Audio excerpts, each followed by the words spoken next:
Welcome back to the series of lectures on high performance scientific computing. As we come close towards the end of this course, we will revisit some topics that we had discussed earlier, revise them, and also look forward a little bit to see what the challenges are there for high performance scientific computing. We look at it a little bit from the theoretical aspect, and then we'll also look at it from certain practical aspects. One of the few things that we learned are what are called the theoretical limits of scaling. In particular, we had learnt about the Amdahl's law, which deals with a fixed problem size and speed up associated with it. We had discussed that if P is the fraction of the parallelizable part of the program, then and N is the number of processors that are available, the speed up is limited by the formula 1 over 1 minus p plus p by n. Now, this is typically showing us that the speed up is limited by the sequential portion of the program, which is 1 minus p. Even if we had n to be infinite, as in we have infinite resources and infinite amount of processors, we know the maximum available speed up or maximum possible speed up would be 1 over 1 minus p, which yielded very surprising results. For example, if an algorithm is only 50% parallelizable, then the maximum speed up that can be attained is just 2, in spite of having infinite number of processors. On the other hand, we also dealt with the Gustafson's law. This dealt with the scaled problem size. Here, we had defined speed up as n plus 1 minus n into s, where n is the number of processors that we have and s is the serial portion of the parallel time. So what we are trying to say here is that linear speedup is possible with scaled problems. And what do I mean by scaled problem is that, let us say that we have a problem which has 100 degrees of freedom and it takes X amount of time to run on one processor. A problem which has 1000 degrees of freedom, if given 10 processors, in the ideal world should run in the same amount of time. i.e., if the problem is n times bigger and you give it n times as many resources, then the time that the problem takes should be the same. But Gustafson's law tells us that this might not be the true speed up because there are limits to embarrassingly parallel problems. These were the theoretical limits. Now let us also revisit some of the challenges in high performance computing, especially from the hardware perspective. We had defined what a floating point operation was.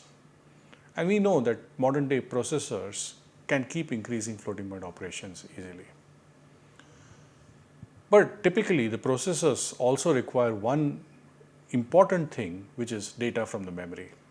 And how fast they can access data from the memory can become a bottleneck. So, for improving performance, it is not necessary that we should only aim to increase the flop count of a processor. That will mean nothing for real world calculations if the processor is waiting for data. So typically processors spend significant amount of time waiting for the data to be fetched from the memory, which prevent them from fully utilizing their computational capabilities. So increasing flops without the memory bandwidth is an inefficient way of increasing performance. So if you do not do anything about the memory bandwidth, then increasing flops will yield no result. There will be no significant performance gains. The other way to increase performance is to increase clock speeds and also to increase the density with which how you pack the microprocessors. But this will result in very high power consumption. And as you keep increasing the clock speeds further, the power consumption will keep on linearly increasing, and so will the heat generation.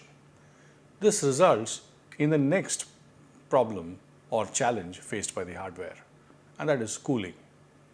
Cooling and energy costs limit scaling a lot.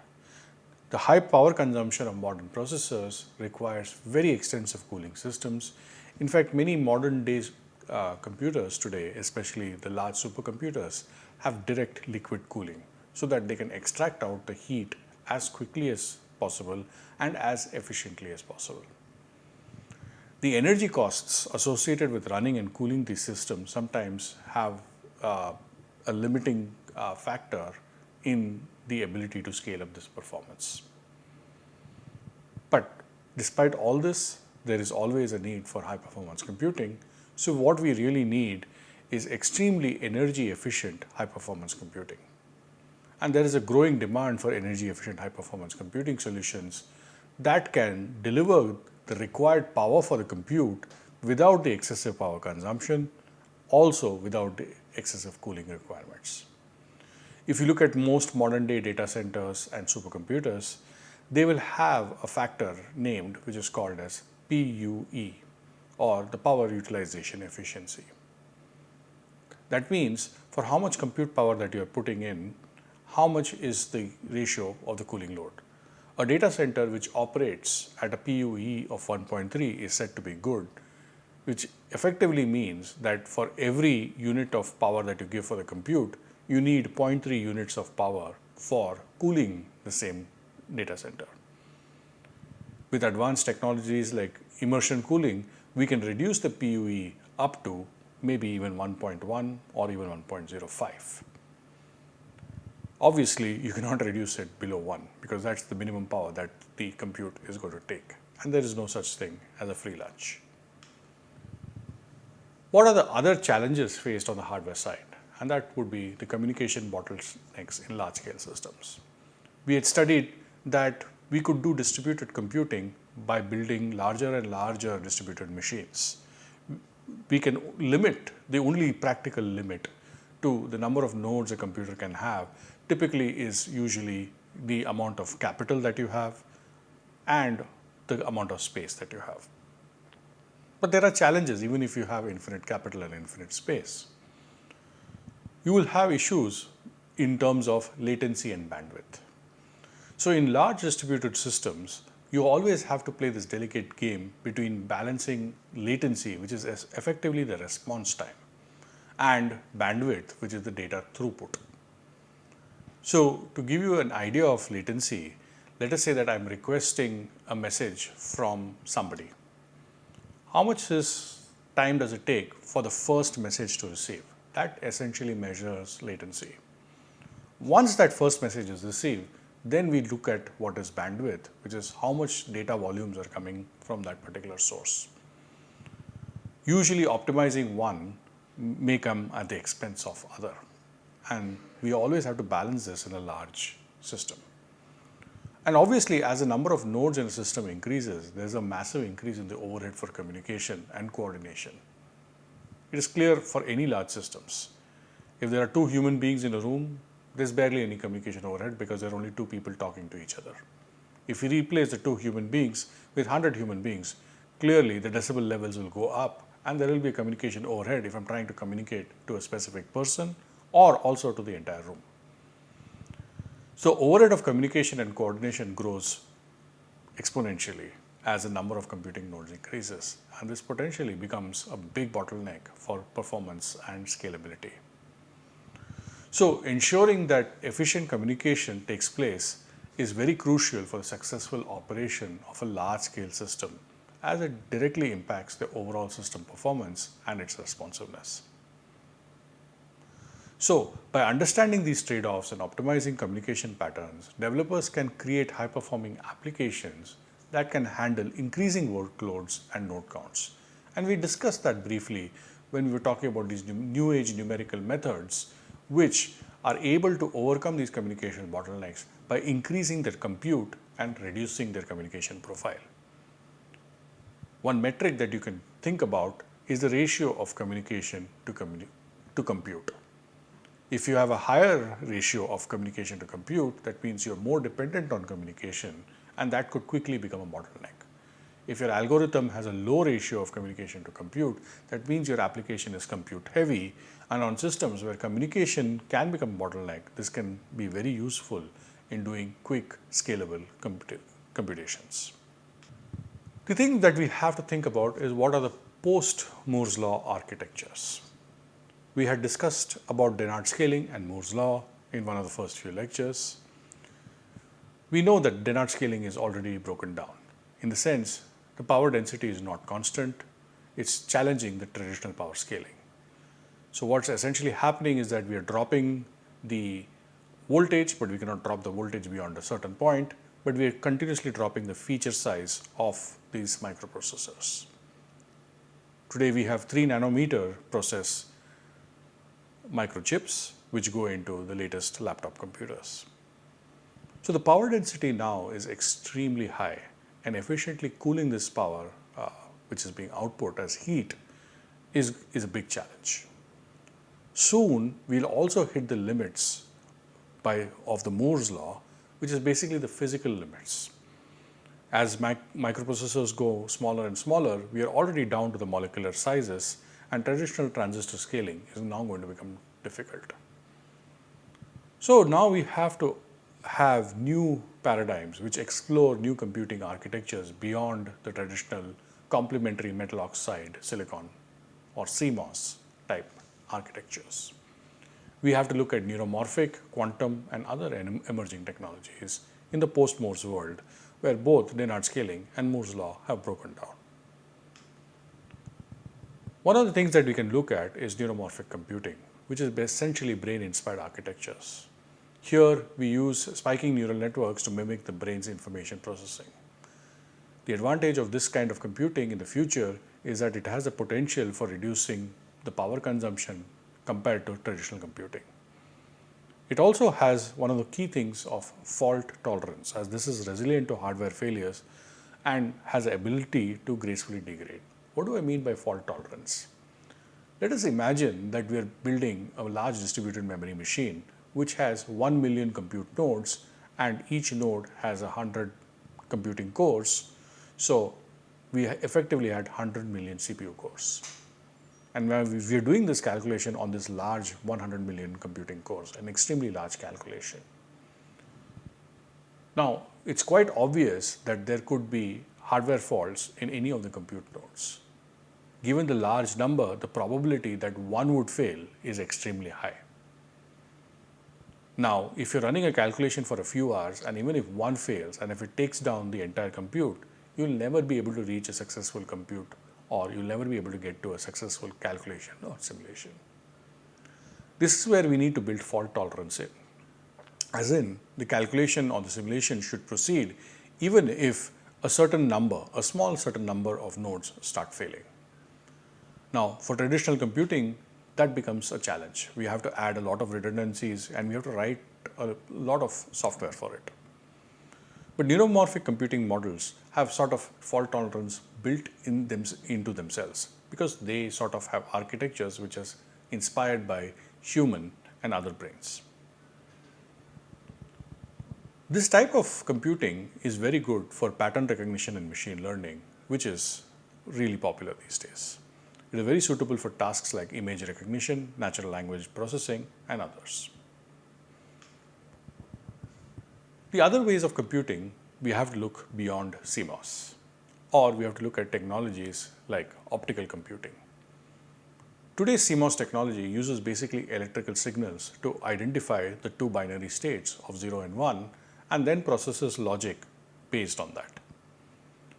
Instead of using the electrical states or electrons, we could utilize photons for the information processing. This could enable higher speeds and also lower power consumption if we are able to control the release of these photons and identify signals based on it. We also have to look at alternative materials such as carbon nanotubes and memristors to overcome the traditional limitations of CMOS electronics, which was listed by Dennard's law and the Moore's law. What could be the potential benefits of such an architecture? That means we will have increased speed and reduced power consumption compared to conventional electronic systems.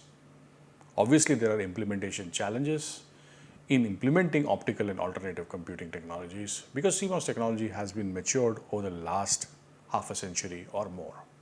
whereas these technologies are just about getting mature. And then obviously there is a significant engineering and integration challenge into existing systems. So there are a lot of complex technical hurdles before these become sort of ubiquitous and a general reality. Technologies like this exist in the lab already, but to take it to the market will be a few years. So in the meantime, we have to look at heterogeneous computing, where we have a combination of CPUs, GPUs, FPGAs, and ASICs. The advantage of using heterogeneous computing is that it leverages different hardware components to optimize performance for different kinds of workloads. We have seen there are different kinds of applications, and each application produces a different kind of computing workload. One of the big things that is there is something called as field programmable gate arrays, which offer reconfigurable hardware that can be tailored for specific applications.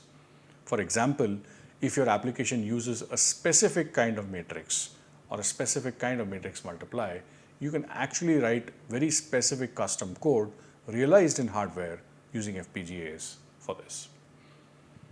We can also have application-specific integrated circuits that are designed for an extremely particular task, which provide superior performance and efficiency. Most of our microprocessors are general in nature. They do general purpose computing. But ASICs do very specific kind of computing. One of the best examples for this is what is essentially called Bitcoin miners or cryptocurrency miners. Everybody would have heard about cryptocurrency and how energy consuming cryptocurrency mining is. ASICs are chips which are defined or designed specifically for doing cryptocurrency mining and which are able to mine these cryptocurrencies at a small fraction of the energy costs which traditional CPUs and GPUs are able to do. Similarly, we will need to have domain-specific architectures for optimized performance. Let us say that we want to do large-scale weather prediction or large-scale climate prediction, and we're going to do the same application over and over again without any much changes to the algorithm per se. Then it's probably very useful to design an FPGA or an ASIC for that particular algorithm. Similarly, we could do the same thing for machine learning and image processing algorithms, where we develop hardware specifically for these applications, so that we can then get optimal performance over a large set of applications. Now, the question is, what comes after exascale? Is it zettascale, which is 10 raised to 21 calculations per second? What are the challenges and what are the fundamental limits when it comes to it? Obviously, we have talked about significant challenges in power, data movement, and also fault tolerance. Even while achieving exascale performance, we have to achieve energy efficiency, very high data transfer speeds, and obviously extreme system reliability. We have talked about getting the need for new programming models and new hardware. Existing software and hardware architectures are not sufficient to harness the immense computational power of these large-scale systems. We need innovative approaches over here. Data management. Obviously, these large-scale systems will generate and process unprecedented amounts of data, requiring new strategies for data storage, retrieval, and analysis. Then there are fundamental physics limits, like Landauer's principle, which looks at how much energy is being consumed whenever you're resetting one bit of data. There are physical limits to the amount of energy that is available, and Landauer's principle basically talks about that. We also have other things like the Bekenstein bound, which bounds the maximum amount of information that can be stored in any system. These fundamental physical constraints may ultimately limit the capabilities of future computing technologies and pose challenge for ever-increasing performance. So we need to understand the physical limits of computation, and when we look at these new computing paradigms, to see what technologies that can overcome these and what will still remain as a limitation which we cannot fundamentally violate in this universe. So what are the questions now that are there open for in high performance computing? One of the key things that is there is energy efficient and scalable architectures. obviously designing newer hardware systems that optimize power consumption and can handle increasing computational demands. We need to really understand how to program models for heterogeneous systems because that is the future.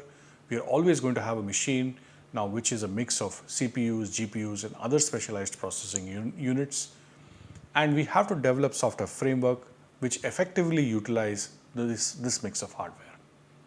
Overall, it also should make the programming aspect of it easy to the programmer so that the programmer can spend more time implementing his or her algorithms rather than just worrying about the semantics of the code.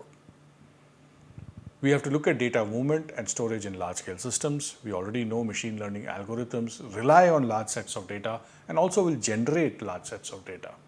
So optimizing the flow and management of this vast amounts of data in a distributed high-performance computing environment is of extreme critical importance. We also need to know how to integrate newer technologies like quantum and neuromorphic computing into our existing systems.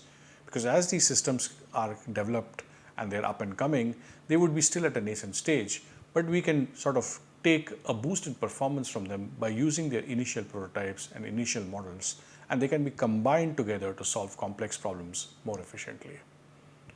Addressing such open research questions is extremely crucial for the advancement for the field of high-performance computing and enabling the development of more powerful, efficient, versatile computing systems.